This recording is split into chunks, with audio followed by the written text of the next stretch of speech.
Hello दोस्तों, स्वागत है आपका हमारे यूट्यूब चैनल में। आज हम 12th क्लास इकोनॉमिक्स का मॉडल सेट 5 देखने वाले हैं, जैक बोर्ड का। इसमें सॉल्यूशन देखने वाले। तो पहला क्वेश्चन है, समष्टि शब्द के लिए उपयुक्त अंग्रेजी शब्द जो मैक्रो है वह किस भाषा से लिया गया है? तो यह ग्रीक भाषा का वर्ड है। अगला, चयन की समस्या उत्पन्न होती है क्योंकि हमारे जो साधन होते हैं वह दुर्लभ होते हैं, पूरे उपलब्ध नहीं होते हैं। अगला, उत्पादन संभावना वक्र का आकार मूल बिंदु को और अवतल होने का क्या कारण है? तो असीमांत उपयोगिता ह्रास नियम है। नेक्स्ट क्वेश्चन है, व्यष्टि अर्थशास्त्र के अध्ययन क्षेत्र में कौन सा कथन सत्य है? तो व्यष्टि अर्थशास्त्र के अंतर्गत जो होता है वह व्यक्तिगत आर्थिक इकाइयों का अध्ययन किया जाता है।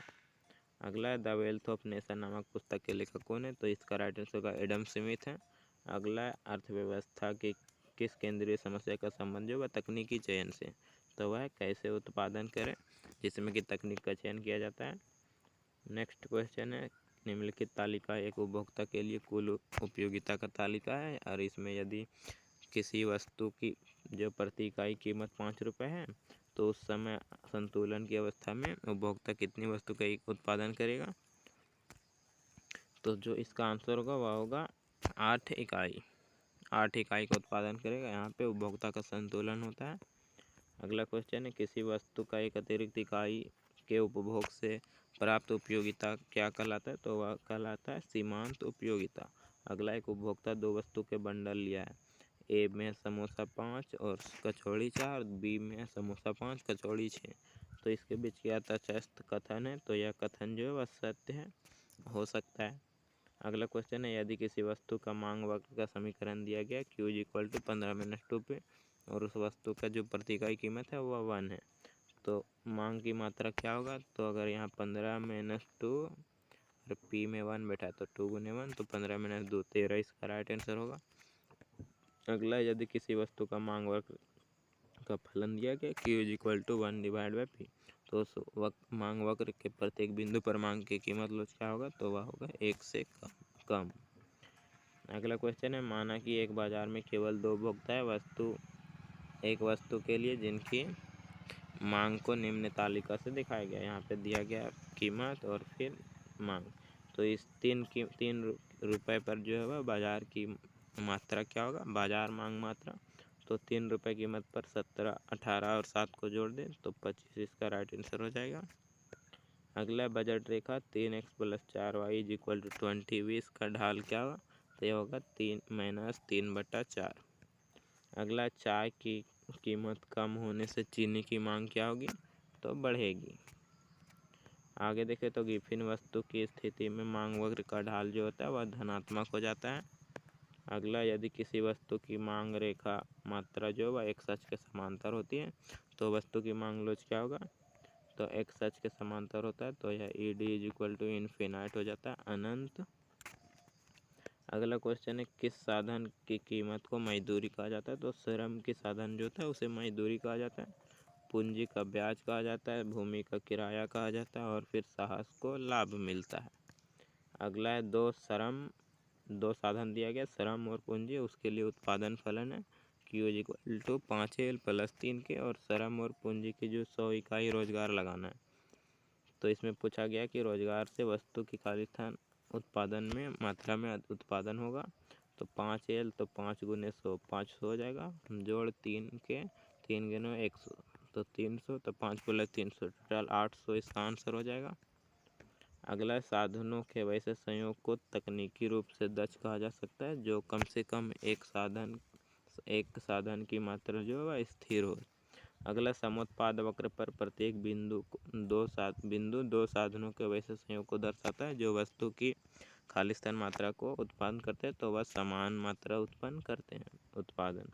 अगला, 2 साधन L और K दिया गया, उसके लिए उत्पादन फलन दिया गया Q = AL α × K बीटा। तो पूंजी की 0 इकाई रोजगार लगाने से कुल उत्पादन में क्या होगा? तो यह भी 0 हो जाएगा। अगला, निम्नलिखित में से किस वक्र का आकार जो है U आकार का होता है? तो औसत परिवर्तनशील लागत U आकार का होता है, कुछ इस टाइप का होता है ABC। अगर इसमें कुल स्थिर लागत देखें तो TFC, तो कुछ इस टाइप का होता है। अगर इसमें कुल परिवर्तनशील लागत देखें तो TVC, तो यह जो होता है वह कुल इस टाइप का होता है TVC। अगला क्वेश्चन है कॉब डगलस उत्पादन फलन Q is equal to AL alpha के बीटा में पैमाने के ह्रासमान प्रतिफल कब लागू होगा? तो जब A plus be greater less than 1 हो जाता है, यानी कि 1 से कम।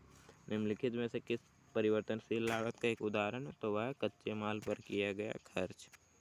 अगला औसत लागत में वृद्धि होगी तो जब सीमांत लागत क्या होगा? तो औसत लागत से जो है अधिक होगा, क्योंकि यहाँ देख सकते हैं यह जो MC है और अगर AC बनाए तो AC जो होता है वह कुछ इस टाइप का बनता है AC। तो जब MC नीचे से जाता है तो घटता है और जब MC से ऊपर हो जाता है तो AC भी बढ़ने लगता है। अगला क्वेश्चन उत्पादन फलन Q is equal to 5L 0.5 K 0.5 पैमाने का कालीखंड प्रतिफल को दर्शाता है, तो यह विद्यमान प्रतिफल को दर्शा रहा है। अगला क्वेश्चन है एक वस्तु की पूर्ति वक्र को निम्न रेखा चित्र से दर्शाया गया है, इसमें पूर्ति वक्र की कीमत लोच क्या होगा? तो यह होगा कीमत लोच 1 से कम। अगला क्वेश्चन है मांग अधिक की स्थिति होती है तो कब होती है? तो जब पूर्ति की तुलना में मांग जो है अधिक हो जाता है। अगला बाजार संतुलन के संबंध में कौन सा कथन जो है सत्य है? बाजार संतुलन की स्थिति में मांग और पूर्ति दोनों जो होते हैं वह बराबर हो जाते हैं। अगला किसी वस्तु की कीमत में 4% कम करने से उसकी पूर्ति 3% बढ़ जाती है, तो उस समय पूर्ति की क्या होगा? तो यह सापेक्षिक लोचदार होगा, क्योंकि अगर इसमें देखें तो 3/4 हो जाएगा, तो इसका राइट आंसर आएगा जो इसे हल करने के बाद 1 से कम, इसीलिए यह सापेक्षिक बेलोचदार हो जाएगा। अगला यदि अल्पकाल में एक पूर्ण प्रतियोगी फर्म के लिए वस्तु की कीमत औसत परिवर्तनशील लागत कम है तो वह फर्म वस्तु की कितने का उत्पादन करेगा? तो इसका भी निर्धारण नहीं हो सकता है। अगला एक बाजार में फर्मों की संख्या कमी होने से उसकी पूर्ति में क्या हो जाएगा? तो पूर्ति भी कम हो जाएगा। अगला बाजार में पूर्ति अधिक की स्थिति उत्पन्न होती है तो जब वस्तु की मांग जो है तुलना में पूर्ति जो अधिक हो जाता है। अगला दीर्घकाल में वस्तु की मांग घटने से साम्य कीमत क्या होगा? तो वह होगा कमी। अगला बाजार संरचना में प्रतियोगिता घटने से फर्मों के बीच प्रतियोगी व्यवहार जो है वह बढ़ जाएगा। आगे देखें क्वेश्चन, तो एक एकाधिकारी वस्तु की मांग की लोच 1 के बराबर कब होता है? तो जब सीमांत आय जो वह 0 हो जाती है। अगला किस बाजार संरचना में एक फर्म के लिए औसत आगम वक्र जो वह ऋणात्मक ढाल वाला होता है? तो यह एकाधिकार में जो कि ऋणात्मक ढाल वाला होता है, यह होता है AR और यह होता है MR। तो AR जो औसत आगम है वह ऋणात्मक ढाल वाला होता है। अगला मांग वक्र का आकार क्या होगा ताकि कुल आगम वक्र एक क्षैतिज रेखा हो? तो यह ऋणात्मक ढाल की एक सरल रेखा होना चाहिए। अगला मांग वक्र का आकार क्या होगा ताकि कुल आगम वक्र जो मूल बिंदु से गुजरती हुई धनात्मक हो? तो यह आयताकार परवलय होना चाहिए। लास्ट क्वेश्चन है नीचे दिए गए फर्म के सीमांत आगम अनुसूची में वस्तु की 6 इकाई के उत्पादन से कुल संप्राप्ति क्या होगा? तो 6 इकाई उत्पादन करने से टोटल रेवेन्यू बताना है, और टोटल रेवेन्यू का जो फॉर्मूला होता है वह होता है सिग्मा MR। तो MR का जोड़, तो 6 इकाई में जोड़ना है, तो 6 इकाई में कुल MR को जोड़ दें तो हो जाएगा 10 + 8 18, 2 20 और 6 26 और 4 30। तो टोटल इसका राइट आंसर 30 हो जाएगा। तो वीडियो अच्छा लगा हो तो लाइक कमेंट, तो चैनल को सब्सक्राइब कर ले। धन्यवाद।